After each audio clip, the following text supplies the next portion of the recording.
Good morning, my name is Maria Perina Zambrano Castro. I am a student of medicine and my topic is tuberous sclerosis complex. Definition is a genetic disorder characterized by the growth of numerous non-cancerous tumors in many parts of the body. These tumors can occur in the skin, brain, kidneys, and other organs, in some cases leading to significant health problems. Video.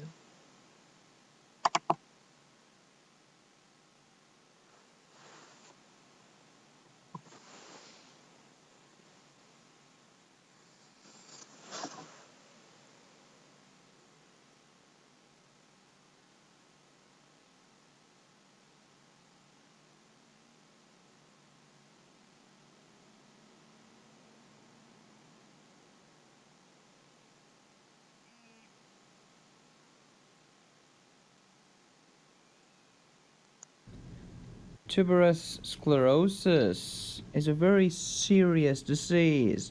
Affects people. It's autosomal dominant.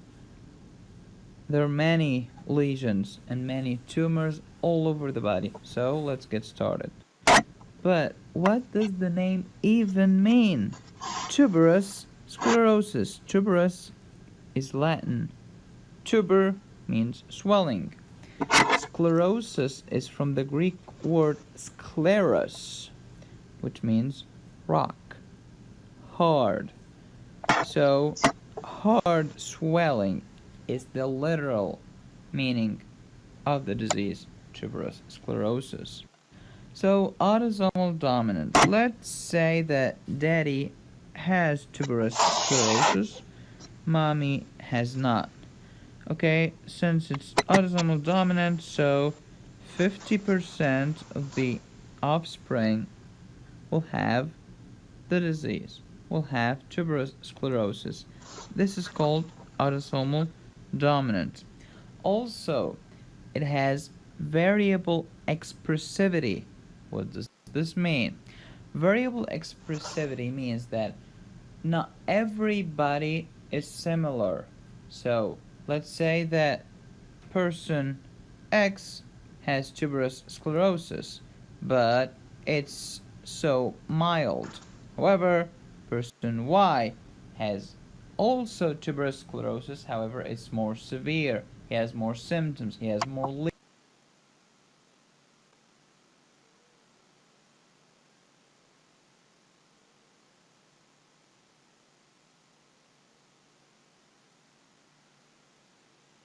In the brain we have stuff called hamartia.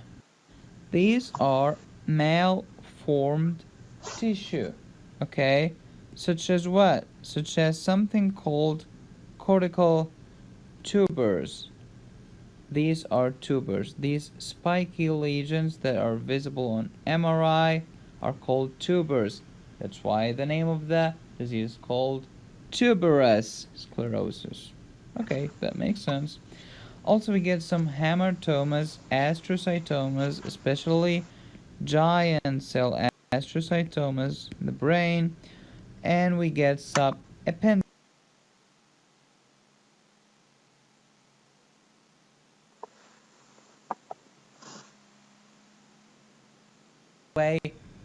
Next video, there is a mnemonic. It's a poetic mnemonic.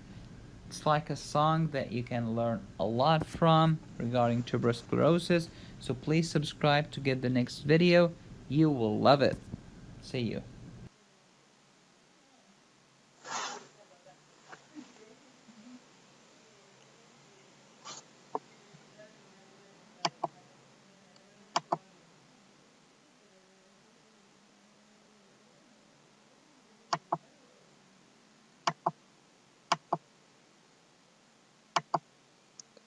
Application in medicine. Clinical manifestations of TSC can occur at any age, therapy making the diagnosis difficult.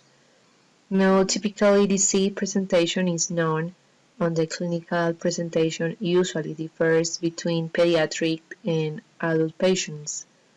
Furthermore, variable penetration of the genetic mutation causes a range of disease from very mild to severe. And in affected individuals, the condition can go undetected for years because many of the clinical manifestations of TSC lack specific. And pros and cons. The diagnosis of the patients with TSC is dependent on the presence of a constellation of the symptoms or on TSC1 or TSC2 pathogenic mutation.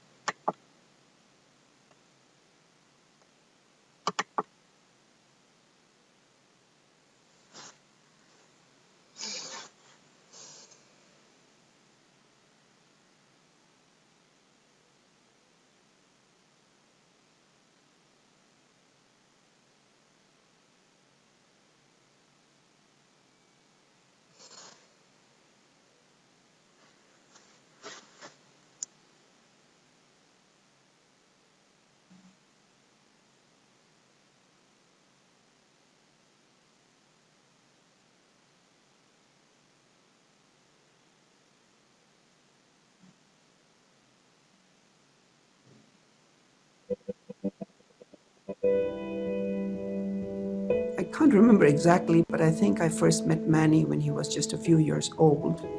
He had actually been diagnosed as having tuberous sclerosis even before he was born because his mom knew she had it, and a prenatal ultrasound showed that Manny had cardiac tumors as a fetus. But he didn't come to the CRS clinic until he started having seizures, which was probably around age 1 or 2. Tuberous sclerosis ranges in symptoms from mild to more severe. The more severe symptoms of tuberous sclerosis are caused by these benign tumors that appear in the patient's brain, heart, and kidney. And when they appear in the brain, they can cause the patient to have severe seizures. Manuel has seizures called complex partial seizures. And every day he has a struggle because he doesn't understand the illness. So I have to kind of explain to him, what stuff he can and can't do, because there's some limitations with the tuberous sclerosis that leads him to having struggles every day, like academics and, just personal needs. Patients with TSC can inherit tuberous sclerosis complex from their parents 1/3 of the time. And in the other 2/3, they develop this disorder just on their own, so it's new to them. I was first diagnosed as a child myself. I had seizures, I had grand mal seizures. I had outgrew my seizures, but Manuel has seizures 2 to 3 times a day. And the neurologist is trying to find more options because they're running out of options on medications. But I think what we are trying to do, our goal is really to discover a method of blood testing in children as soon as they're born. Not necessarily to make the diagnosis, but really to provide a way of predicting disease severity and also provide a way of, treating the patients. Some of the advantages of the Center for Rare Childhood Disorders, whether it has to do with our research related to tuberous sclerosis or any of the many other conditions we study, we are able to evaluate patients, collect their clinical information, characterize that phenotype, and at the same time enroll them in research protocols, collect blood or saliva samples, skin biopsy samples, all for intensive genetic and biological studies in the lab. What we learn in the lab can impact them directly. TGen has helped me learn a lot about what symptoms there are with tuberous sclerosis. I like being involved in research because I feel good helping Manny, and I feel good helping other parents and other families learn about tuberous sclerosis, and to learn that hopefully there'll be new cures out there for the tuberous sclerosis.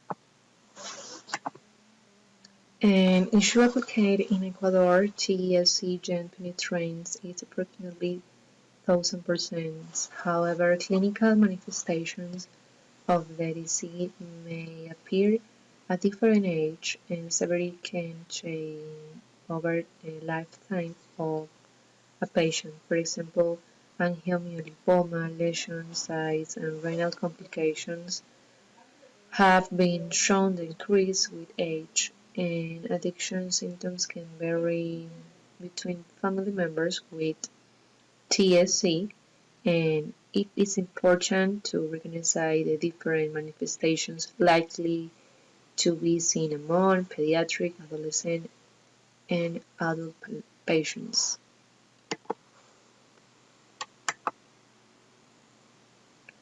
Then, a conclusion of the topic is um, identification of tuberous sclerosis complex TSC gene mutation has fostered understanding of how brain lesions in TSC are further churchism of the roles of Harmarchin and tuberine will provide mutation therapeutic avenues to treat seizures, mental retardation, and tumor growth in TSC.